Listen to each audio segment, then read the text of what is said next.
नमस्कार, मैं हूं प्रवीण दुबे। चुनाव नजदीक आते ही सभी राजनीतिक दल हर वर्ग हर आयु को ठीक से साधने में जुट जाते हैं। ठीक से को जरा गौर कीजिएगा, इसमें कोई आपत्ति भी नहीं है क्योंकि यही उनके साध्य और साधन भी हैं। चुनावी राजनीति के सिलेबस में बीते कुछ सालों से सभी वर्ग में धर्म या धार्मिक संगठन भी शामिल कर लिए गए। भाजपा इसके लिए चिन्हित भी थी और आरोपित भी की जाती थी कि वो धर्म का चुनावी फायदे में इस्तेमाल करती है। कांग्रेस ही उसे अक्सर घेरती थी इन सब बातों को लेकर। लेकिन पिछले दिनों कांग्रेस ने पुजारियों के लिए प्रकोष्ठ बनाने की घोषणा की। उसने मौका दिया भाजपा को सवाल उठाने का। कांग्रेस जैसे ही हिंदू हित की कोई घोषणा करते दिखती है तो भाजपा को तेज मिर्ची लग जाती। कांग्रेस प्रदेश अध्यक्ष कमलनाथ ने पिछले विधानसभा चुनाव के वक्त ही हालांकि मंदिर, पुजारी और गौशाला को अपने पाठ्यक्रम में शामिल किया था और उनको हो सकता है उसको कुछ फायदा हुआ हो या नुकसान, इसका आकलन तो हो नहीं पाया। लेकिन इस बार फिर जब कांग्रेस के चुनावी घोषणा पत्र में पुजारी शामिल हुए तो सवाल उठने लगे।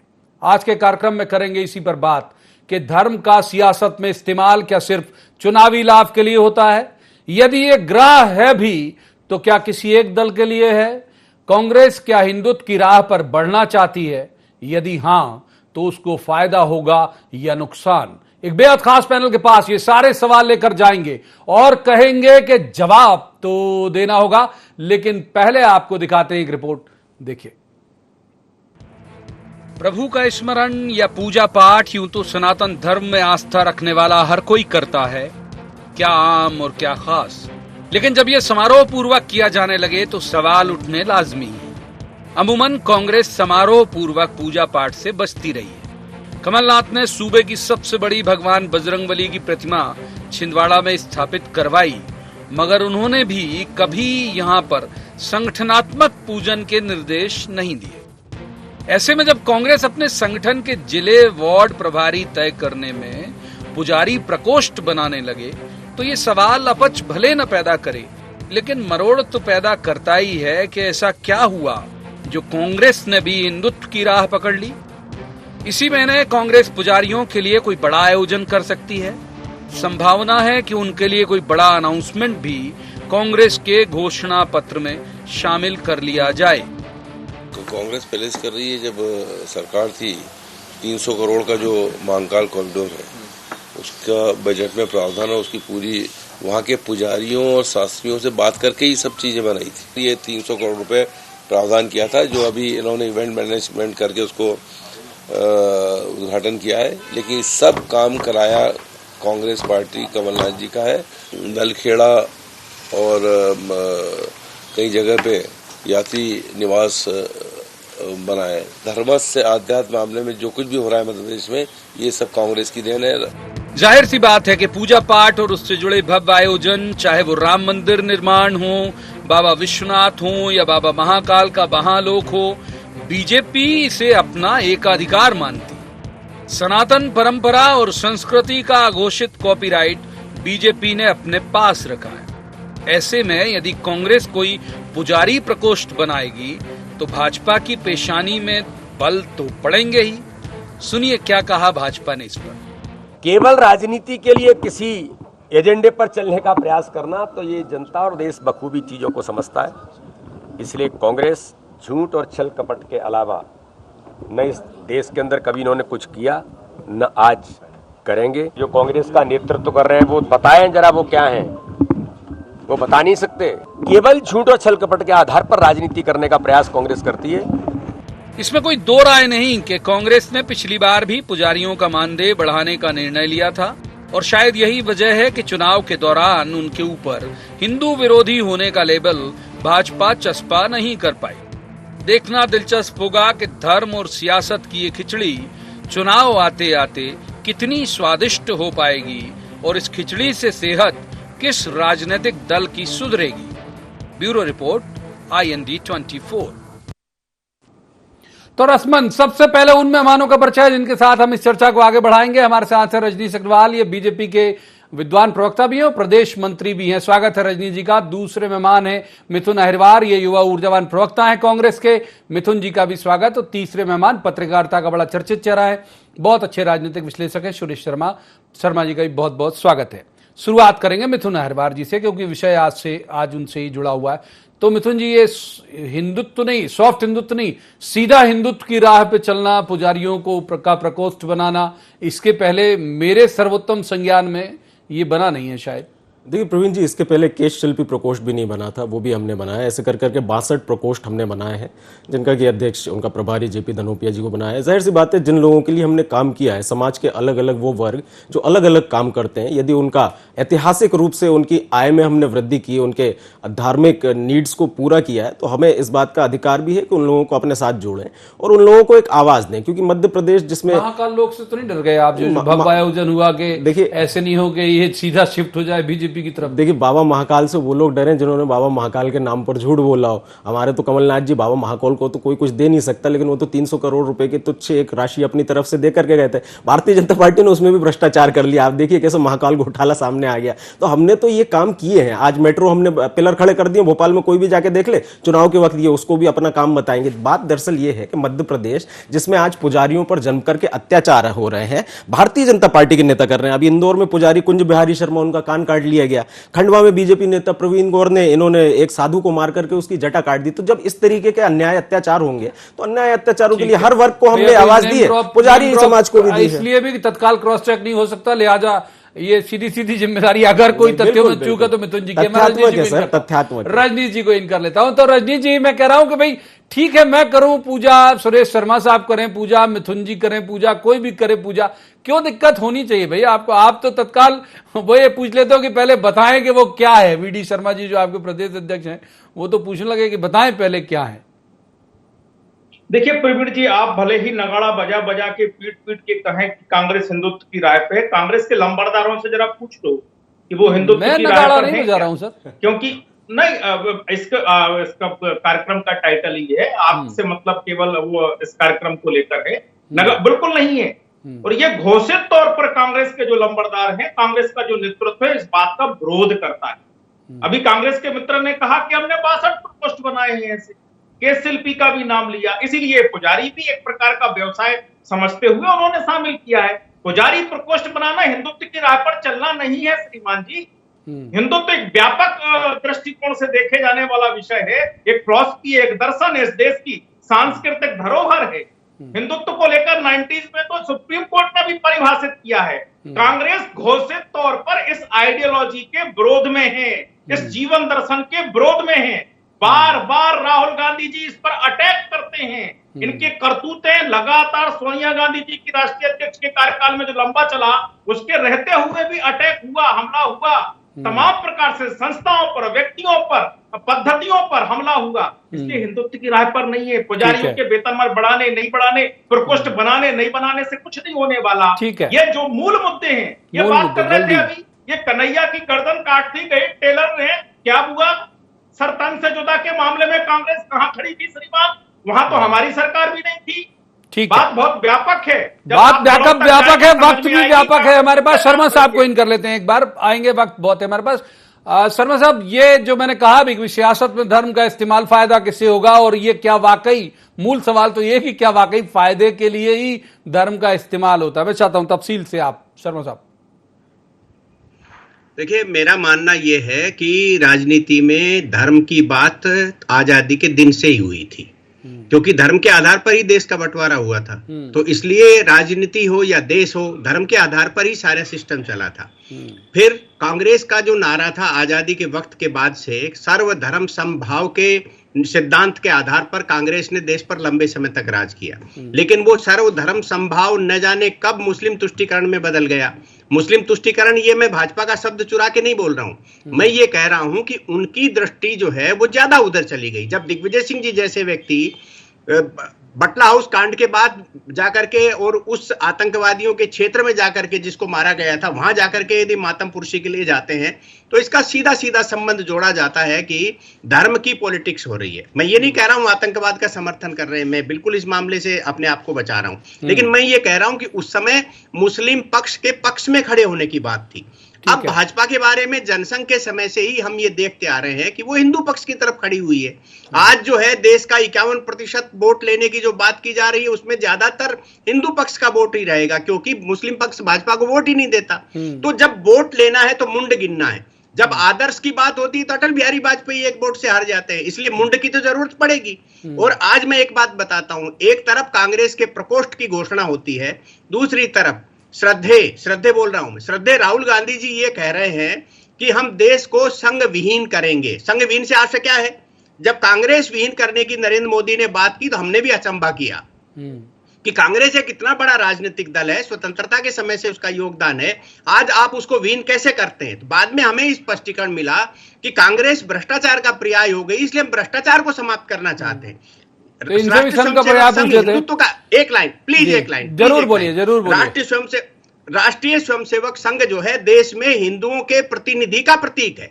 तो क्या इस देश से राहुल गांधी जी हिंदुओं को समाप्त करने की घोषणा कर रहे हैं? जवाब ले लेते, अब जवाब ले लेते मिथुन जी। जवाब एक तो जो शर्मा साहब ने भी सवाल किया और गैर राजनीतिक व्यक्ति उनका जवाब, और दूसरा जो रजनीश जी कह रहे थे, मतलब शब्द से हो सकता नहीं हूं, बहुत जल्दी पकड़ लेते और कोट अनकोट कर लेते हैं, इसलिए मैं भाव बता दे रहा हूं। वो कह रहे थे कि हक नहीं है भाई आपको हिंदुत्व की राह पे चलने का। देखिए हक तो उन्हीं लोगों को है, हक तो उन्हीं लोगों को है। हक सबका है इस देश में, नहीं कहा मैंने। अच्छा, आप हिंदू विरोधी हैं, ये ऐसा कुछ भाव तो था आपकी बातचीत में कि कांग्रेस हिंदू विरोधी, ये भाव तो था। कुछ लो, ये तैयार नहीं है। हक तो सबका है। अच्छा, हक सबका है, हिंदू विरोधी है ये तो मानोगे? मतलब ये तो आप लोग नहीं, बिल्कुल। देखिए नहीं ये आपने मिथुन जी से सवाल किया, उनसे पूछिए, नहीं तो वो कहेंगे मैं समय के बीच में। चलो मिथुन जी बात मैं अपना अच्छा आपने खुद सुना होगा मिथुन जी, तर्जुमा आप खुद कर लो। चलिए रजनीश जी की बात का तर्जुमा। देखिए जब आपने कठिन प्रश्न पूछा तो रजनीश जी को समय की सीमा याद आ गई, ऐसे वो मेरे बीच में बोल रहे थे। खैर मैं जवाब देता हूँ। ये आप फिर बीच में बोले, मेरी बात सुन लीजिए। रजनीश जी अभी शुरू हो रहा है सर, बहुत मौका मिलेगा। अब आप बताइए मुझे। देखिए प्रवीण जी, अब चलो रजनीश जी जवाब ले लेते हैं। हाँ जवाब। देखिए हम किसी धर्म की राजनीति नहीं करते, ये बात दोनों पैनलिस्टों ने कही। सुरेश शर्मा जी ने ये बात कही और रजनीश अग्रवाल जी ने भी कही कि कांग्रेस हिंदुत्व की राजनीति नहीं कर रही है। सुरेश शर्मा जी ने कहा हम सर्वधर्म समभाव की बात करते हैं, और हमने भी यही कहा। हमने धर्म को लेकर के कोई बात कही ही नहीं। हम तो पुजारियों की बात कर रहे हैं, हम तो केश शिल्पियों की बात कर रहे हैं, समाज के अलग अलग वर्ग से जुड़े हुए लोगों की बात कर रहे हैं। लेकिन क्योंकि भारतीय जनता पार्टी के पास अब कोई मुद्दा नहीं बचा है तो इनको जरूर धर्म की राजनीति करनी पड़ रही है। जब वीडी शर्मा जी अजान के बीच अपना भाषण रोक देते हैं, मोहन भागवत जी मंदिर मस्जिद और मदरसा जाते हैं, और नरेंद्र मोदी जी अपनी मां को 100 वर्ष की उम्र पूरे होने पर बताते हैं कि उनका एक दोस्त अब्बास हुआ करता था, तब हमें हमारी तरफ से समझा जा सकता है ये किस दिशा में जाने की कोशिश कर रहे हैं। जाहिर सी बात है देश में जो मामले बढ़ रहे हैं सांप्रदायिकता के, उसको लेकर के भारतीय जनता पार्टी को अब कोई लाभ होता दिख नहीं रहा है।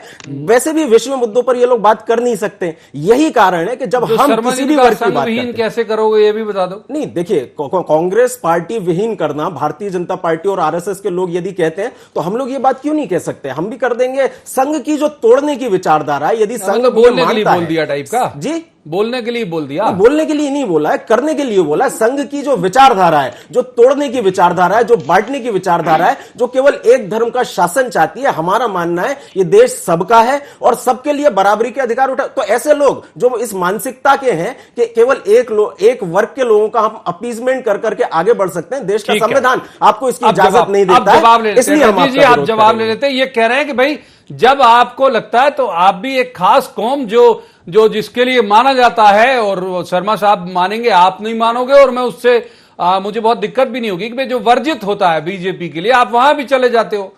तो अगर ये जा रहे हैं तो क्या दिक्कत है? नहीं देखिए, पहली बात तो ये कि आपने जो कहा मैं उससे भी इंकार करता हूं। हक सबको है सबकी राजनीति करने का। दूसरा जो मिथुन जी ने कहा कि हमने कहा कांग्रेस मजहब की राजनीति नहीं करती, बिल्कुल करती है। मुस्लिम तुष्टीकरण की राजनीति करती है, मैं खुलेआम कह रहा हूं। अभी थोड़ी देर पहले आप कुछ और कह रहे थे। करने वाली शक्तियों को राजनीतिक संरक्षण देती है, मैं खुलेआम कह रहा हूं। ये करते हैं, वो बार बार करते हैं, करते रहे हैं, और आतंकवाद जैसे मसले पर भी खुलकर मजहब की राजनीति करते हैं। मतलब हिंदू विरोधी है लोग, आपने कही जी, हिंदू विरोधी है मतलब?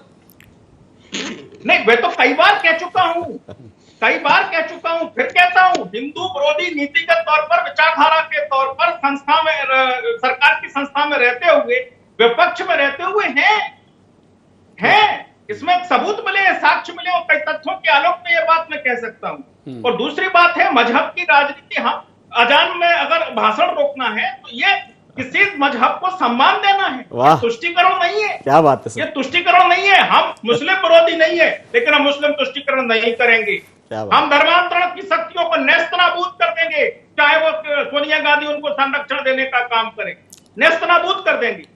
तीसरी बात यह है कि इस देश में संविधान के आधार पर राजनीति अगर करने की बात करते हैं तो संविधान को अपने तरफ मोड़कर और उस संविधान को लेकर तमाम प्रकार, ठीक है, आपको बहुत वक्त दिया, आपको भी। मैं शर्मा साहब को इन कर लेता हूं एक बार। शर्मा साहब, आपको लगता है कि ये फायदा पहुंचाता होगा चुनाव में? जैसे आप देखोगे अब धीरे धीरे लगभग हर व्यक्ति ये समझ गया और वो जानता है कि एक अवसर विशेष में किसी धर्म विशेष की तरफ मुड़ जाना, मुझे तो डाउट है कि फायदा पहुंचाता होगा। आपका अनुभव क्या कहता है?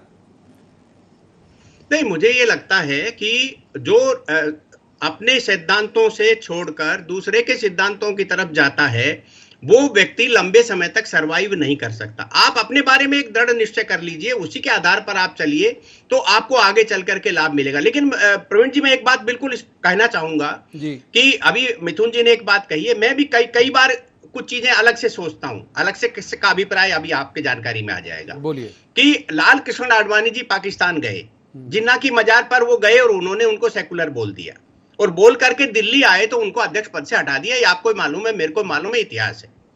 लेकिन वही संघ प्रमुख जब मस्जिद में जाते हैं और फिर जाकर के वो मदरसे के बारे में बोलते हैं, तब आप ये बात क्यों मान करके चलते हो कि आडवाणी जी के साथ जो हुआ था वो न्याय हुआ था क्या? आज ये प्रश्न इसको लेकर के निश्चित रूप से उठेगा।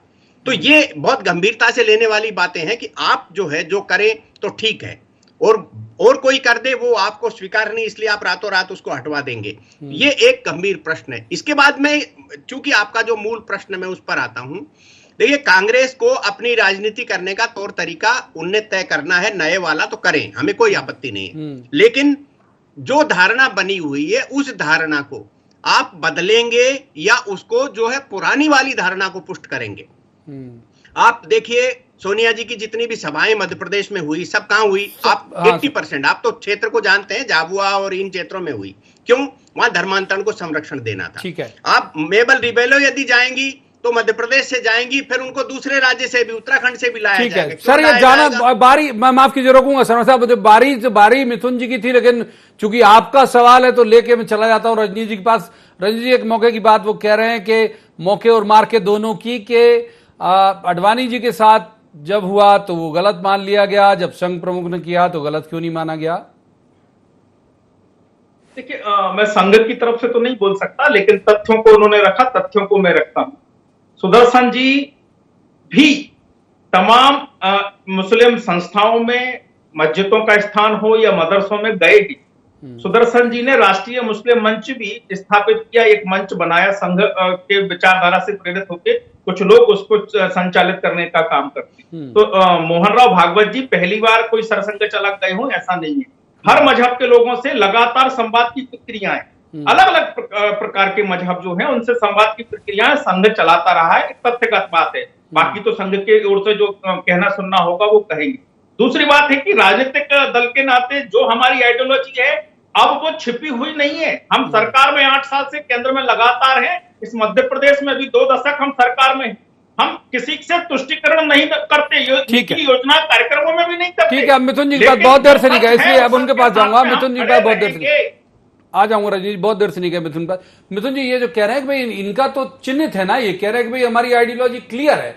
दूसरा, आपके यहाँ कई बार दिख जाता है, मैं आंशिक तौर पर जो बात है उससे सहमत हूं कि जब दिग्विजय सिंह जी, कभी उनकी एक अलग आइडेंटिटी हो जाती है, जब वो भोपाल लोकसभा चुनाव लड़ते हैं तो यज्ञ हवन सब कराना शुरू कर देते हैं, तो अवसर पे की गई पूजा से दिक्कत है उन्हें।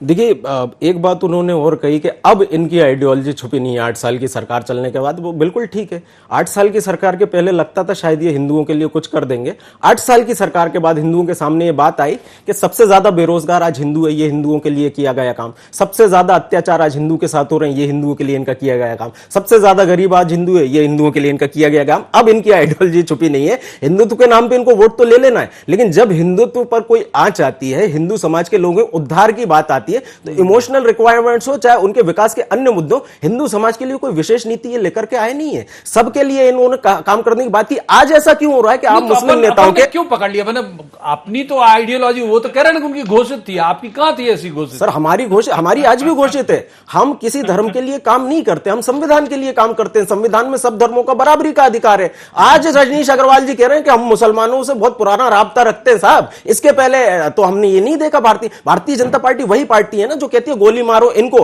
भारतीय जनता पार्टी के नेता वही नेता है ना जो कहते हैं कि हर आतंकवादी मुसलमान नहीं होता, लेकिन हर मुसलमान आतंकवादी नहीं होता, लेकिन हर आतंकवादी मुसलमान होता है। ये बात इन लोगों ने कही है ना। तो सर बहुत आपको ही पर्याप्त पक दिया। शर्मा साहब, ये आधी मिले ना पूरी पावे टाइप की स्थिति तो नहीं हो जाएगी कहीं?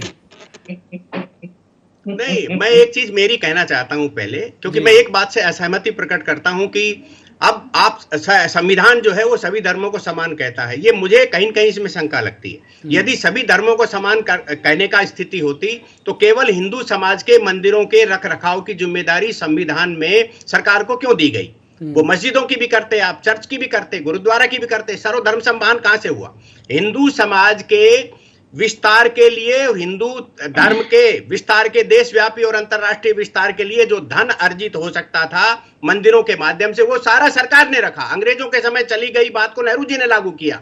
आज जो है मंदिरों के लिए खर्चा सरकार कर रही है, सरकार नहीं कर रही, वो हमारा पैसा है। हमने चढ़ावा दिया था महाकाल मंदिर के अंदर, उसका जो है वो कॉरिडोर बना है। काशी विश्वनाथ ने, हिंदू समाज ने पैसा जमा कराया था, वो सरकार के खजाने में गया, सरकार ने उसको हिंदू समाज पर। ये 70 साल में भी आप कर सकते थे, किसने रोका था आपको? आप तो सोमनाथ पर रोने लग गए थे। तो ये चीजें समझने की है कि हिंदू समाज के साथ संविधान में भेदभाव किया गया है। आप बताइए क्यों आप कांग्रेस की सरकार बनी मनमोहन जी की, उस समय जो है आपने लिव इन को इकट्ठा कर दिया।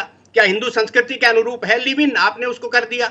आपने जो है बेहतर की तरफ बढ़ जाएंगे हम इस डिबेट का। मैं संविधान की इस बात के पक्षधर नहीं हूं कि संविधान हिंदुओं को भी उतना ही संरक्षण देता है जितना वो अल्पसंख्यकों को देता है। ये जो एकदम से ऐसा थोड़ा सा आक्रोश आ जाता है लहजे में, तो उसकी वजह क्या है कि आप लोग ये मान के चलते कॉपीराइट हमारा है, ये सब धर्म संस्कृति ये सब हमारा एकाधिकार है। नहीं, मैंने कहा, पहले भी कहा, मैंने 2 बार टोक के भी बीच में कहा कि सबका हक है, हमारा अकेला नहीं है। इस देश के रहने वाले नागरिक का, चाहे वो हिंदू हो, मुसलमान हो, सिख हो, ईसाई हो, बौद्ध हो, सबका हक है। और इसको, हिंदुत्व को मैंने कहा सुप्रीम कोर्ट ने परिभाषित किया है। धर्म और राजनीति एक है, धर्म के अनुसार राजनीति चलना चाहिए। डॉक्टर शंकर दयाल शर्मा ने कहा है, विक्टर अली नरहरि गाडगिल ने कहा है। कांग्रेस के तमाम, मैं आजादी के बाद के नेताओं की बात कर रहा हूँ, आजादी के पहले की लाल बाल पाल, मदन मोहन मालवीय, उनकी तो मैं बात ही नहीं कर रहा हूँ। मैं तो आजादी, ये तो नेहरू वंश के चापलूसी में इस प्रकार की राजनीति कर रहा हूँ। और अब तो सोनिया जी की कांग्रेस है। ठीक है, खड़गे जी की हो गई। अब एक बार मिथुन जी को जवाब ले लेते, मिथुन जी का जवाब ले लेते। तो एक खानदान के चापलूसी में जो चाहे वो करे। एक खानदान के कारण है, ये तो कम्युनिस्ट ओरिएंटेड पार्टी बन गए। ठीक है, जवाब ले लेते सर, जवाब ले लेते। ये तो भारत को भी एक राष्ट्र नहीं मानते प्रवीण जी। ये घोषित बयान है राहुल गांधी का। भारत एक राष्ट्र नहीं मानते हो मिथुन जी, आप जवाब दीजिए। भारतीय जनता पार्टी के लोग जितना राहुल गांधी, सोनिया गांधी का नाम जपते हैं, इतना श्री राम का नाम जप लेते तो शायद इन्हें कुछ पुण्य प्राप्त हो जाता। बात दरअसल ये है कि आज मल्लिकार्जुन खड़गे जब हमारे अध्यक्ष बन रहे हैं, तब भी ये माला जप रहे राहुल गांधी सोनिया गांधी, राहुल गांधी सोनिया गांधी। अपनी पार्टी में लाना होता तो ही करके अपने सांसद बनाते हैं, केंद्रीय मंत्री बनाते हैं। बताइए मेनका गांधी कोई गांधी परिवार से अलग है क्या? बताइए वरुण गांधी कोई गांधी परिवार से अलग है क्या? तो ये इनकी सच्चाई है, जनता के सामने ही करते हुए सामने आनी चाहिए। दूसरी बात मैं कहना चाहता हूं, भारतीय जनता पार्टी कन्वीनियंस की राजनीति करती है। एक भ्रम है कि ये हिंदुओं के भी नहीं है। जब कभी हिंदू समाज के लिए कोई काम करने की बात आई, बताइए सुंदर सिंह भंडारी जी ने आपका उपाध्यक्ष रहते हुए राम मंदिर के ऑर्डिनेंस का विरोध क्यों किया? बताइए आपकी हिंदुस्तान आवाम मोर्चा जो आपके एनडीए के साथी, उन्होंने भगवान राम को काल्पनिक कहा, तो आपने उनसे अलायंस क्यों नहीं तोड़ लिया? हिंदुत्व का एजेंडा आप लोग, इनका हिंदुत्व का एजेंडा हमने कभी नहीं पढ़ा। ये तो रजनीश जी बोल रहे हैं। हाँ, इन्होंने जरूर मुस्लिम अपील्समेंट शुरू कर लिया है। ये लोग अजान के बीच भाषण रोकने लगे, ये लोग मस्जिदों में जाने लगे, ये लोग अब्बास को दोस्त बनाने लगे। हमने तो सर्वधर्म समभाव की हमेशा बात की। हर समाज, हर धर्म के लोगों का हमेशा एक जैसा अधिकार रहा। आज रजनीश जी की बातों में ये बात समझ में आ रही है जब ये मुस्लिम अपीसमेंट की तरफ बढ़ रहे हैं। शर्मा साहब को इनका लेते हैं। शर्मा साहब, ये दोनों भले नहीं माने, हम तो मानेंगे। और हम बोल, हाँ जल्दी रजनीश जी, बहुत जल्दी, हाँ बोलिए। इनको मुझे लगता है कि और पढ़ाई करने की जरूरत है। मैंने अरे पढ़ाई की है साहब, सर, जब आपका आपको जन्म भेज भी दूंगा नहीं इसके हुआ जो था, तब तथ्य हैं। राज्यसभा में नेता प्रतिपक्ष सिकंदर वक्त हुआ करते थे। अरे भैया, सुंदर सिंह भंडारी जी ने 93 में राम मंदिर के तमाम ऑर्डिनेंस का विरोध किया जब पीवी नरसिम्हा राव की कांग्रेस बहुत छोटा सरकार जवाब आई। शर्मा साहब से लूंगा, माफ कीजिए, वक्त बिल्कुल हाथ से रेत की तरह फिसल गया सर। शर्मा साहब को इन करूंगा, प्लीज प्लीज प्लीज, मैं तीसरे मेहमान के पास जा नहीं पा सर। एक क्लोजिंग रिमार्क लूंगा सुरेश शर्मा साहब का। शर्मा साहब, ये दोनों भले नहीं माने, हम दोनों तो कुछ भी लाइन लेने के लिए स्वतंत्र हैं। क्या कांग्रेस वाकई हिंदुत्व की राह पे बढ़ रही है, आपको लग रहा है? मुझे ये लग रहा है कांग्रेस जो है उसकी स्थिति ये हो गई कि कौवा चला हंस की चाल, अपनी चाल भी भूला। ये अपना सिद्धांत छोड़ करके और जिधर इधर जा रहे हैं, ये नुकसान का सौदा है राजनीतिक रूप से। माफ कीजिए, माफ कीजिए, तीनों मेहमानों को रोकूंगा यहीं पर। तीनों का बहुत बहुत शुक्रिया अदा करूंगा। और जैसे मैंने कहा भी कि पब्लिक बहुत समझदार है, बहुत जागरूक है, वो अवसर के आधार पर किए जाने वाले किसी भी प्रयोग को बहुत अच्छे से समझ भी लेती है और परिभाषित भी कर लेती है। किसको फायदा होगा, रोज की तरह यही कहूंगा कि जब इलेक्शन आएंगे तब पता चलेगा। आज की चर्चा में इतना ही। कल किसी खास मसले पर खास पैनल के साथ बैठकर कहेंगे, जवाब तो देना होगा। तब तक आप देखते रहिए IND 24।